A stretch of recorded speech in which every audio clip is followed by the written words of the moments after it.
Welcome to the Undefining Beauty podcast, a space to invite more beauty into our lives. I am Andrea Belluso, and on this podcast I will have some very special guests and friends of mine to explore what beauty could be that we have not yet considered. Hi everybody, and welcome to this episode of Undefining Beauty podcast with my wonderful guest, Anthony Mattis. Welcome, Anthony. Hi, Andrea. Thanks for having me. Great to have you, man. So, if I could ask you a question, how would you define beauty? What is beauty for you? Well, there's so many different things. Two things popped at the same time. When people, as far as people concerned, when people are being themselves, when people are utilizing whatever gifts, whatever talents, whatever capacities that they've been given, and they're actually sort of like in the energy of that in whatever way, shape, or form. It doesn't even have to be like someone making $1 gazillion. It's just, but you can see that they have a love for who they are and who they be. And I find that to be very beautiful. I also love, with regards to bodies, and it doesn't matter what shape or size it is, I actually find the way bodies move through space a very beautiful thing. And even with animals too. I mean, I just like to see movement and motion. I've always found that to be a very beautiful thing to observe. And then like nature, when I think of beauty, I think of just the way nature is, the trees, the plants, the flowers, this beautiful earth and planet that we live on, our skies, the oceans, and so even rocks. I find them to be really beautiful. So there's so much. There is so much. There is so much. And I mean, you work a lot with bodies, and you're a magician with bodies. And I mean, I see something similar to what you said when I'm taking pictures of when I see somebody, I also see the beauty. And I'm also aware of the judgments, which for me is that creates the ugliness. And Gary said something brilliant when I was creating this, the Undefining Beauty class with him. He said something absolutely amazing. He said, beauty is everywhere in the universe and ugliness is created, which is wow. And so I went into how, what I'm doing with when I see somebody, I see exactly like you said, just beauty. I'm aware of what ugliness they might be putting in place with judgments or whatever. Yeah. But I mean, I've received a few sessions from you, and I see so much expansion in my being and my body with your sessions. That could you say more about that transformation of actually more beauty with what you're doing and your contact with bodies and that part of it? Yeah, that's a great question, because I'll tell you, it's probably the times in my life where whatever judgments I have about me disappear. And so there's something about when doing these energetic sessions, we call them SOP, Symphony of Possibility, or ASB, Anthony Synthesis of Being, and then ESB, the Energetic Synthesis of Being, which was all created by Dr. Dane here, the co-creator of Access Consciousness. There's something in the process of working, because we're not just working with the body, we're also working with the person's being in these types of sessions. And one of the first tools we learn in Access Consciousness is to learn to live in and as a question. So when I do sessions, I literally ask energetically, to the universe, not even to the person, like what energy, space, and consciousness and choice can I be to facilitate whatever it is that this person is asking for with total ease. And so as I ask the question, it's almost like the question in and of itself guides me. And it guides me to this sort of space where I'm actually embodying and engaging with the molecules of the universe, the person's body, the person's being, nature, the earth, you name it. And so it just becomes sort of like this beautiful dance. And it's just a beautiful space to be in, because in that space, there is no judgment. If I do become aware of any judgments, I know it might be something that's coming up for the person that I'm working with. Because for me, it's just this beautiful space of possibilities and it's just so much fun. So if I do become aware of something like that, I'll lean over, maybe ask the person a question about how they're doing, and then we may do some verbal facilitation to go beyond that so that they can actually start to perceive their beauty. But it's more on an energetic level. We get so Yeah. caught up with beauty being what we see on the outside. And I know, and I always used True to hate, story. oh, beauty's like not what's on the outside, it's on the inside. Yeah, but I'm like, yeah, I know, but when you're standing next to somebody who, looks like a supermodel and you feel like, you're this tiny little person in Lord of the Rings, you don't, it's like it's hard not to go into judgment, especially what our society makes so valuable, right? And so Yeah. but I don't have that when I Mm. do sessions. I don't have that when I'm being me. I don't have Yeah. that when I'm having fun. I forget about all that stuff. I forget about what our society holds as valuable, and that Yes. all dissipates and goes away and it becomes irrelevant and insignificant. And so to me, and that's what I love about the tools is it's a way of inviting people for them to access like the essence of who they are and Yeah. get in touch with that. It's so true. I mean, and God, it's so, you touched some buttons there when you said that, that I actually, in the last few months, I actually started realizing more and more of when I'm not being me. And that joy that you brought in the sessions that I did with you, and I did one together with Amanda a while ago, and I don't know if you remember it, that was hilarious Yeah. and explosive, and it was just amazing. Yeah. And but I mean, and that is when I'm being me, and when we're being us, like you said, is there's none of that shit. There's no Right. judgment. There's no limitations. There's just this playfulness and creation and inclusion of everything and everyone. Yep. And possibilities, which is And awesome. possibilities. Yeah, and possibilities. Yeah. Because possibilities becomes crucial, especially when you feel like your back is up against the wall, whether it's, with money, in relationships or just disease, Yeah, whatever. It's like when you feel like your back is up against the wall, when you have this sense that there's something else that's possible, it gives yeah, you that sense of hope that a lot of people don't have today. yeah, yeah, exactly. And then especially now, when we're recording this is just in the holiday season, and there's a lot of that going on, and a lot of that stuff going on in the planet in general right now. Hmm. And but I mean, that related to bodies also for me is that I see how, even if I think that I'm being me and I'm being happy and whatever, if I take a look in the mirror and I'm actually looking at my posture, for instance, Yeah. I see where I'm actually being me or not. Because I Hmm. realized that lately I've been going through a lot of weird stuff, and I was like, be more like this rather than like, yeah, here I Yeah. am. Yeah. And and it's so funny with the body how it actually changes shape. So I notice it in pictures, where when I take a picture after facilitating a person, their body starts changing actually, and there is no more judgment that could be had. Yeah. And do you see that also when you do your sessions? Because I mean, I see it when I do your sessions, but do you Yeah. see Well, it? you've taken pictures of me too. So, just speaking about your sessions as a, photographer and all that, it's like that, because, I always hated posing.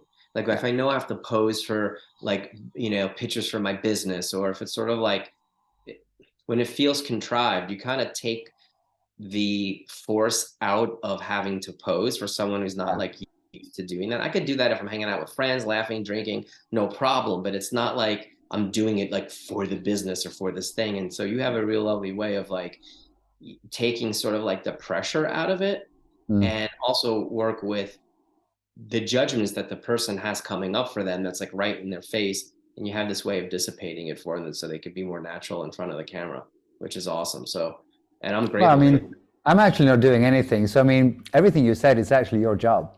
So, it. and I'm just like, hey, I have no point of view. I have no judgment. And that's the invitation you be as well. That's what Mm. you are as well all the time. That's cool. Thanks. Because I've taken pictures with other people, and sometimes I look like death's warmed over, and I'm like, what the frig? I'm like, So yeah, so again, it becomes a dance between two Yeah, people, create something greater. So yeah, but yeah, like, again, when I'm doing the sessions, it's really like, working with the tools of access, which are really just these set of pragmatic tools. And because I've done body work as a chiropractor before, yeah, it's a totally different space yeah, when I'm doing these energetic sessions with access. And so, sometimes a lot of the session may just be trying to break down the walls and barriers that someone has put up, for mm, 30, 40, 50 years, maybe yeah, because of a bunch of abuse they've had, maybe yeah, because of, I don't know, their lives being turned upside down financially, or maybe through divorce or something. So they're in this protective shell, so to speak. So a lot of yeah, times, like when doing a session with someone, it may be just to sort of start to unravel that protective shell so that they can start to actually access more of them. And then they yeah, can also realize that whatever they have decided is set in stone doesn't have to be so for their future. Like their future can be malleable, it can be changeable. They don't have to let their past dictate their future. And so that's a lot of fun to be able to play with those energies yeah, in the middle of a session. And then you normally someone will get up and they're super grateful because they have the sense of hope for their yeah, life and their future. yeah. Yeah, I mean, I remember the first, I think the first session I did with you was in Costa Rica, I think. Yes, it was. It was Okay. during a 7 day with Gary Douglas and Dane here, and that was a life changer for me. Mm, I was not necessarily going through any, I was having a great life at that point. I was super happy and whatever, and that just amplified everything and gave me completely different perspective and more space. And there is this thing of no judgment and invitation of more of that. yeah. So I was wondering if you could talk more about other areas of your life or things that might pop up where we're actually using judgment to actually somehow uh, darken or hide the beauty that actually is there. I think I spent most of my life doing that, to be honest with you, up until, again, like I said, I've been involved with access consciousness for 11 years now, but maybe I would say 8 years as a facilitator. So it really hasn't been until using these tools on a daily basis and on a regular basis where I started judging myself way less. Let's put it that way. So it's like I would make myself wrong for being too short, too many freckles. I was not in even the average academic classes in school growing up. I was in the remedial classes. And so according to the systems of education, I was under even what the average intellectual person should be. And Yeah, so I kind of felt dumb for most of my life. So I hid a lot because I was like, if I put myself out there, people may discover that I'm remedial, like this, like school said I was, right? yeah, But then there was something also. It was like this conflict because something was inside of me, and I'm like, am I remedial or do I have just a different way of learning? And the institutions of school didn't have the things in place to help me to excel, and so it was definitely that, because I'm not dumb. I did go on to university to get my degree, and I became a doctor of chiropractic care, and I kind of had to go the long way and work really, really hard to prove I wasn't dumb. I realized a lot of why I chose the academic world was to prove I wasn't stupid, to realize yeah. that maybe I would have been better off just getting a technical degree in something. So, but I spend most of my life really also hiding, because I was like, okay, if I really put myself out there as a leader, I have no credentials, like zero, according to this reality, you Yeah, know? And so I shied away from doing that for many years. I hid. I never liked giving, talks in front of groups. yeah, Um, I was always afraid someone would ask me a question that I couldn't answer, or I wasn't smart enough to know, or they might ask me a word in English in my own language that I didn't know what it meant. I'd be like, yeah, gosh, well, I'd have to look it up in a dictionary. So it was always these fears of not being smart enough or being exposed for being, yeah, you know, less than average academically, like I was told in school. So a lot of that had to do with a lot of the hiding. And then when you have a mother who's like, just get a job with benefits, drive a truck for a living, um, go be a postal worker. It was like I'm like, all I know is I want to help people. Yeah. And yeah, maybe I do suck in school, but I'm gonna try my ass off now and maybe get tutors wherever I need to. Yeah. But I wish I had that when I was a kid. Hadn't I, Yeah. you know what I mean? So nor here nor there, but I hit a lot because of that, because no one looked at me and said, yeah, go be a leader in the world. You can do it. Yeah. And so I had to figure this out on my own. I had beautiful mentors along the way. I was also a seeker.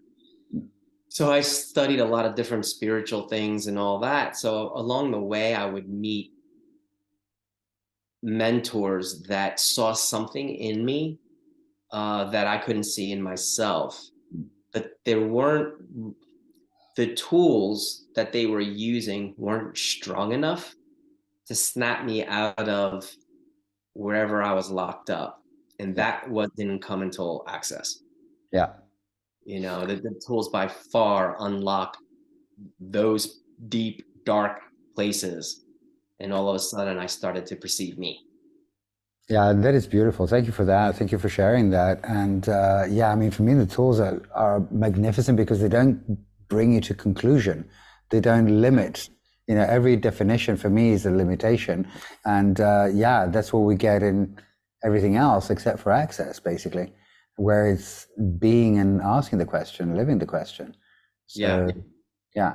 Huge gift. Not an easy way to live, though. None of us are Oh, trained no. that way. So even Yeah. after 11 years, I still have to remind myself, okay, go to question here. Go to Yeah. question. Yeah. Yeah. And at the same time, I mean, for me, as I've been going through like ups and downs lately and whatever. And again, there is like this muscle that is really needs to be trained all the time. Yeah. And, but every time, after you go, what I experience is when I go from this valley and I go back in my peak, then I go, wow, that valley was actually required. And getting more and more into that. So actually, having gratitude for all of it, which brings me back to using the tools more and more often and being in the question more and more often, of actually getting to the point, yeah, and we all get into those periods where we're judging the crap out of ourselves and everything is dark around us and whatever. But even there, having the guts to actually ask the question, what is right about this that I'm not getting? And another one that I love is what's funny about this that I'm not laughing at. I like that one. It kind of pisses me off sometimes, but it pisses me off so much that I start giggling. Yeah, I haven't heard that one. That's so Yeah, funny. try it. It's very efficient. It will piss you off. I'll use that in classes though too, so if no one's laughing at my stupid jokes. Yeah, use it there. Yeah. And I wonder how much this conversation and your vulnerability and brilliance is actually, contributing to so many actually watching this and perceiving this energy. And it's certainly a contribution to me, that's for sure.